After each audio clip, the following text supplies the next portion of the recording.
Welcome to my channel Jai Shri recipe. आज आपण खोबऱ्याची चटणी बनवणार आहोत। चला तर मग सुरू करूया। ओलं चिरलेलं खोबरं, 8 ते 10 मिरच्या, कोथिंबीर, लसूण, थोड्याशा डाळ्या,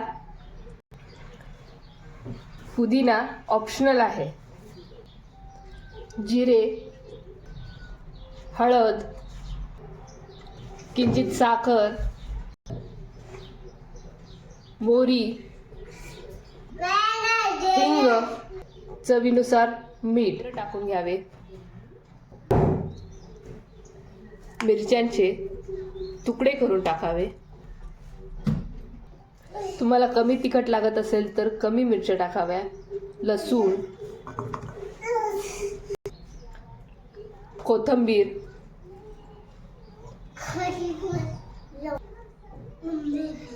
जिरे,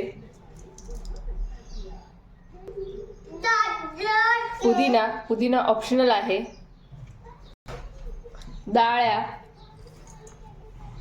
हे सगळं मिक्सरला फिरवून घ्यावे। मिक्सरला काढून घेतल्यानंतर ते एका भांड्यात काढून घ्यावे। एका बाउलमध्ये काढून घेतल्यानंतर त्यात थोडीशी किंचित साखर आणि चवीपुरता मीठ घालूया। तडका पॅनमध्ये तेल टाकून घ्यावे।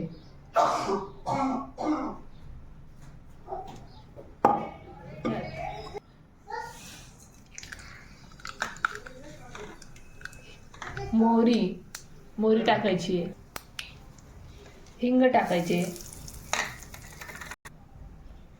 हळद,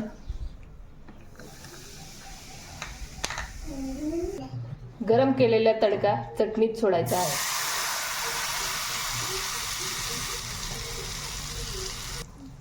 चमच्याच्या साहाय्याने हलवून घ्यायचे आहे।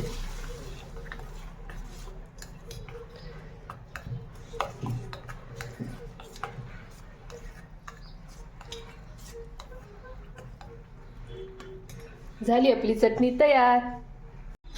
चटणी आवडल्यास चॅनलला लाईक, शेअर, कमेंट जरूर करा।